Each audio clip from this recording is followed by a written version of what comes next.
Selamat pagi pemirsa dulu sekarang. Berembe kabarnya. Pakai bahasa Lombok nih. Karena kita akan menelusuri beberapa keunikan Pulau Lombok, Nusa Tenggara Barat.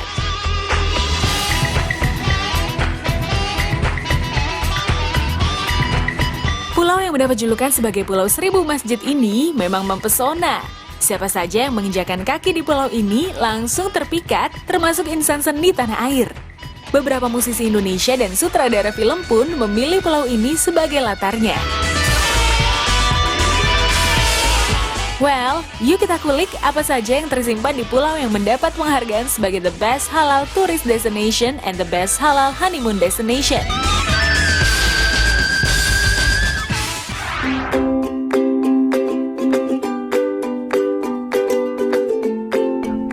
Tepat di Lombok Tengah, hampir setiap hari masyarakatnya pergi ke laut. Bukan untuk menjadi nelayan dan mencari ikan ke tengah laut, melainkan mencari hewan laut yang bisa diambil di pesisir pantai. Masyarakat setempat biasa menyebutnya dengan mamare.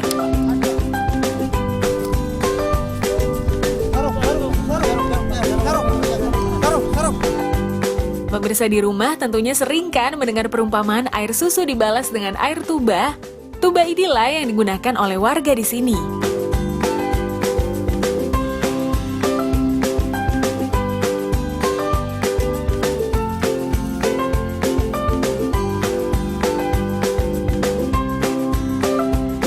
Wah, sedang nyari apa nih, Pak? Dari akar tuba. Oh, akar tuba. Iya. Ikan. Oh, artinya untuk meracun ikan ya, Pak ya? Meracun ikan. Oh, jadi harus dicari seperti ini. Iya. Seperti apa, Pak? Boleh saya ikut cari nggak, Pak? Boleh, ayo.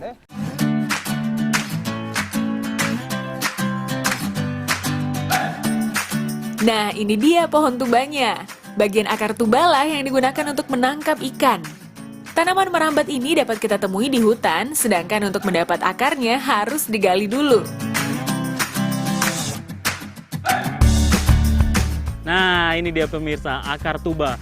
Nah, ini ada getahnya ya, warna putih ini. Nah, getah ini bermanfaat untuk meracuni ikan, Pak ya. Jadi kalau getah ini sudah tercampur dengan air di dalam itu, ikan jadi pingsan. Jadi kalau saya cium lama-lama nggak boleh ya, karena ini mengandung biopestisida.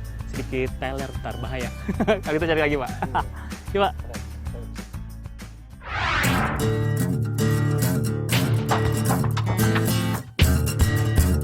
Mumpung airnya belum terlalu pasang, yuk buru-buru ke laut biar dapat tangkapan ikan yang banyak. Siap-siap pasang amunisinya, yaitu akar tubanya untuk diikat di ujung kayu.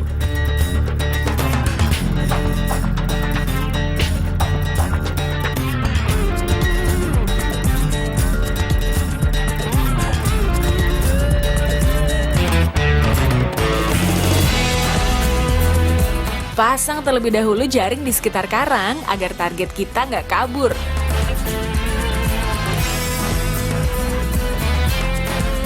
Oke, saatnya beraksi.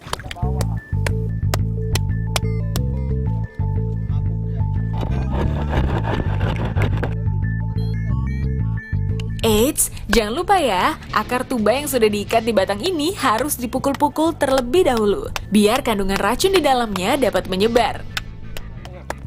Wow, harus kencang-kencang, Pak.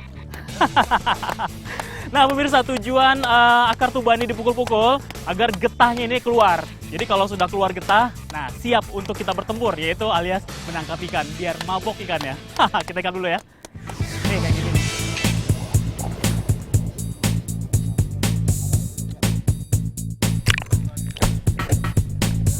Tuh lihat, satu persatu ikannya mulai mabuk pemirsa. Ya, di lokasi ini hanya ada ikan kecil saja nih. Kalau mau dapat ikan yang lebih besar, mesti mencari lokasi yang agak dalam. Ternyata berhasil pemirsa. Walaupun tidak terlalu besar sih nggak apa-apa ya. Yang jelas ini hasil tangkapan saya melalui akar tuba ini. Dan aduh, ikan ini tradisi seperti ini sudah ada sejak zaman dulu. Jadi masih tetap ada hingga sekarang. Pak, ini saya masuk ke situ ya.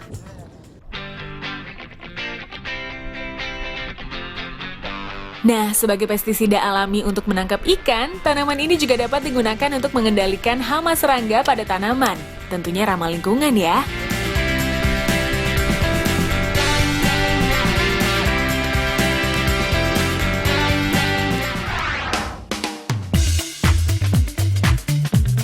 Ada lagi nih cara unik menangkap ikan lainnya.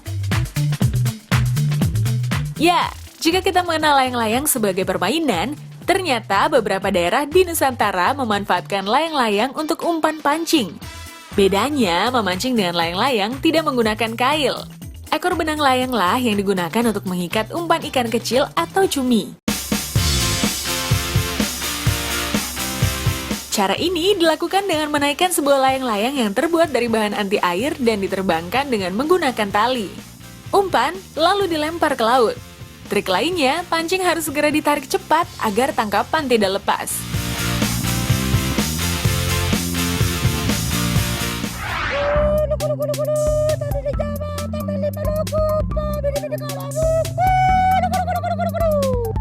Aduh, kenapa nih Bu? Kok pada teriak-teriak? Apa nggak takut haus Bu di bulan puasa?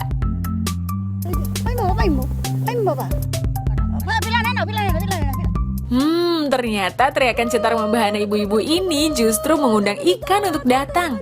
Nah, ini dia salah satu cara unik menangkap ikan di Pulau Kojadol, Maumere, Nusa Tenggara Timur. Cara menangkap ikan ini dinamai kulu-kulu, karena ibu-ibu di sini sambil berteriak kulu-kulu di saat memanggil ikan. Unik ya pemirsa? Boleh percaya boleh enggak nih, tapi memang ikan ini masuk ke dalam bubu atau keranjang bambu. Entah karena umpan yang lezat atau memang suara ibu-ibu ini menarik perhatian sehingga mengundang ikan. Memang sih sebelumnya umpan sudah disiapkan terlebih dahulu berupa siput yang dihancurkan dengan batu. Beragam metode menangkap ikan ini sudah ada sejak zaman Paleotikum atau sekitar 40.000 tahun silam ya. Cara-cara inilah yang harus dilestarikan, karena terbukti aman tanpa harus merusak ekosistem laut.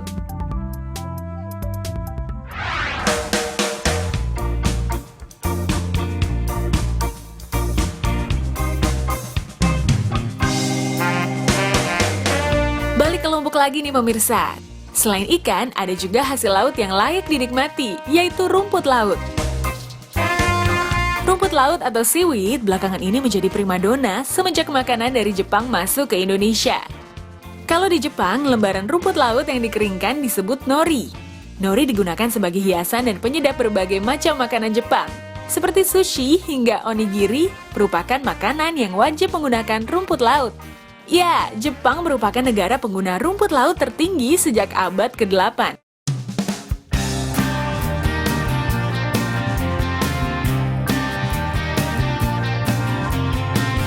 Di Lombok, budidaya rumput laut ini masih dapat ditemui, tepatnya di Pantai Serewe, Lombok Timur.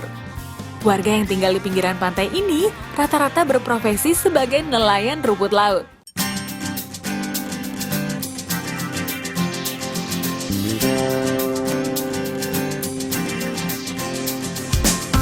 Rumput laut yang dibudidayakan di sini adalah jenis Gracilaria atau alga merah yang merupakan bahan dasar membuat agar-agar.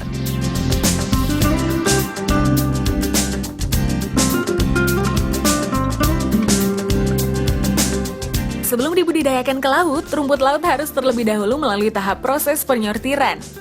Oh iya, jangan heran ya kalau yang mengerjakannya rata-rata para wanita alias ibu-ibu rumah tangga. Karena bapak-bapaknya pergi melaut menangkap ikan.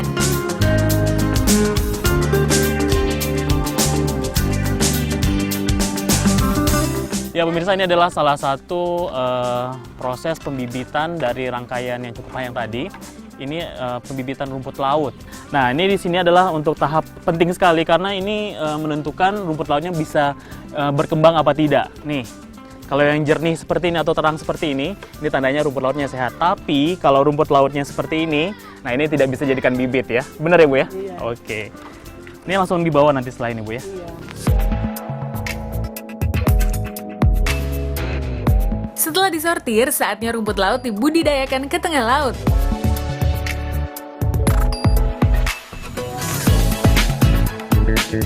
Bibit ini diikat dengan menggunakan tali long line sepanjang 50 hingga 100 meter.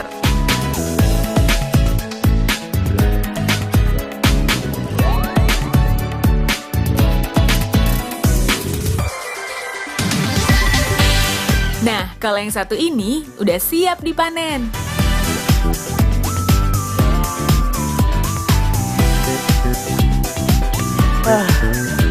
Nah dia ini pemirsa, pemanenan rumput laut. Memang proses dari pembibitan hingga ke proses pemanenan ini sekitar 1 bulan. Tapi tergantung dari cuaca atau juga kondisi air. Kalau kondisi air buruk, itu makin dipercepat untuk pemanenannya sekitar 2 minggu. Nah memang proses pemanfaatan dari rumput laut ini memang sudah dibudidayakan manusia itu sejak 2700 tahun sebelum Masehi. Tapi yang ini saya penasaran lagi nih pemirsa, pengen tahu proses selanjutnya. Ayo kita cari tahu ya. Proses selanjutnya, rumput laut siap-siap dijemur selama 2 hari pada cuaca sedang ya.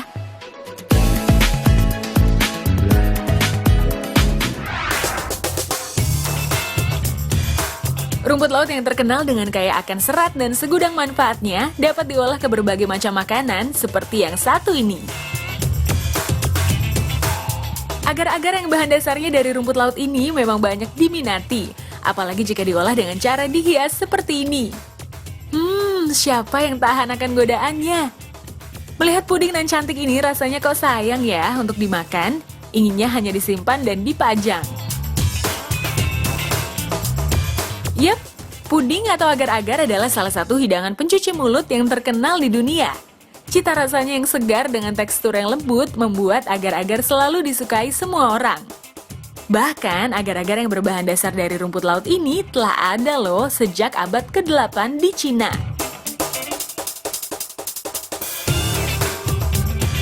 Jelly art atau juga biasa dikenal dengan The Art of Jelly pertama kali ditampilkan di Brazil. Jelly art ini merupakan seni menghias puding yang terbuat dari gelatin sehingga dinamakan Gelatinus artistica. Seni ini pun menyebar ke negara-negara Asia dan berkembang menjadi seni menghias puding yang kreatif.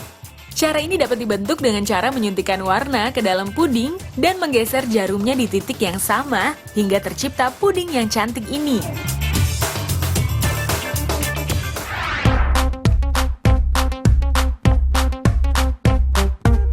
Nah, setelah dari lautan, saatnya menuju daratan. Tepatnya pada dataran tinggi, terletak di kaki Gunung Rinjani. Ini dia Bukit Dandaun. Bukit ini terletak di bawah kaki Gunung Rinjani dengan ketinggian 2000 meter dari atas permukaan laut. Untuk mencapai bukit ini, diperlukan waktu selama 1 jam dengan berjalan kaki.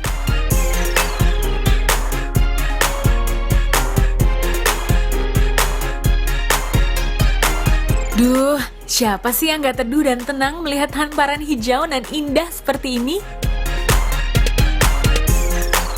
Nah, selain mata dimanjakan dengan hamparan padang savana, ada hal unik di bukit ini yaitu sapi. Tunggu dulu, ini bukan sembarangan sapi ya. Binatang memamah biak yang hidup di sini hidup di alam bebas atau liar. Untuk melihatnya perlu keahlian khusus.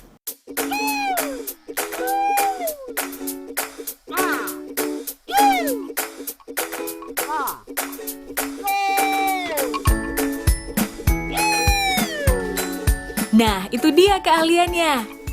Tidak semua orang bisa memanggilnya ya. Aneh tapi nyata. Sapi-sapi ternak penduduk di desa Dandaun tidak mau muncul kalau yang memanggil bukan yang punya. Namun begitu yang memanggil dia kenali, mereka langsung akan keluar dari hutan menuju lapangan hijau yang terhampar indah.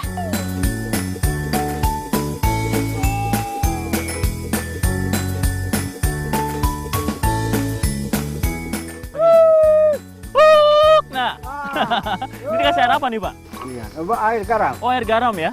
Nah, saat ini saya berada di ketinggian kurang lebih 2000 di atas permukaan laut, tepatnya di Bukit Dandaunan. Nah, uniknya saya bisa melihat sapi-sapi liar yang hidup bebas seperti ini nih. Tapi yang uniknya lagi, ini saya tidak bisa manggil sembarangan. Nih, ada orang khusus, yaitu Pak Mus ya, Pak Mus ya. Untuk memanggil sapi liar ini untuk datang ke sini. Saya panggil dulu ya. Wah. Nah, panggil lagi Pak.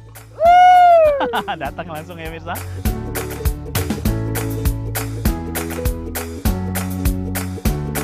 Bapak bisa ceritakan nggak sih Pak, sebenarnya sapi-sapi liar ini bisa hidup di sini dulunya seperti apa Pak? Karena misal dia 1 ekor atau 2 ekor gitu di rumah, sama dia harus dilepas di hutan ini gitu. Ya berkembang di sini beranak gitu dia baru banyak. Wah, memang benar ya, nggak bisa sembarang orang yang bisa memanggil. Uniknya lagi, sapi-sapi ini suka banget dengan larutan garam, bisa habis berbotol-botol. Haus banget ya Pi.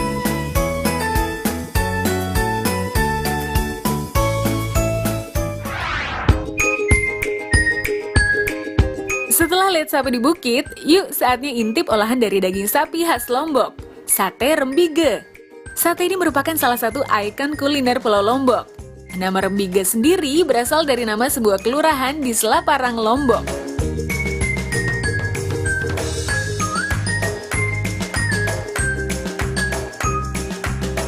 Untuk proses pembuatan, kita dari daging mentah, kita cuci, terus kita potong-potong ukuran daging untuk di sate. Sebelum kita tusuk, kita bumbu dulu sekitar 1 jam sampai 2 jam, kita rendam bumbu, kita tusuk, baru kita freezer. Setelah itu sekitar 2-3 jam lagi baru kita bakar. Jadi proses di freezer udah masuk bumbu, kita bakar, tinggal kita kasih minyak sayur atau minyak goreng, udah. Jadi tanpa dicocol bumbu lagi udah.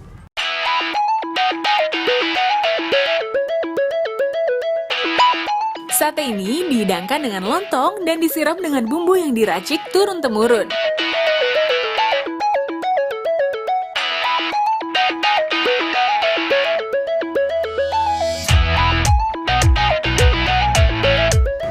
Nah ini dia pemirsa, sate rembige, sate khas Lombok. Nah ini merupakan makanan khas Kerajaan Mataram. Nah tapi seiring perkembangan zaman, ini bisa dinikmati semua lapisan masyarakat. Tidak hanya itu, sate ini berbahan dasar dari daging sapi jantan, jadi terpilih. Dan yang jelas ini sehat banget, jadi aman untuk dikonsumsi.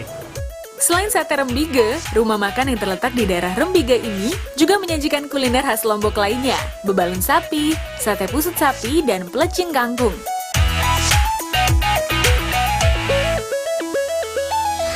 Jangan kemana-mana, setelah ini ada tanaman yang konon katanya bisa memberikan umur panjang untuk manusia. Tanaman apakah itu? Saksikan terus dulu sekarang sampai tuntas ya.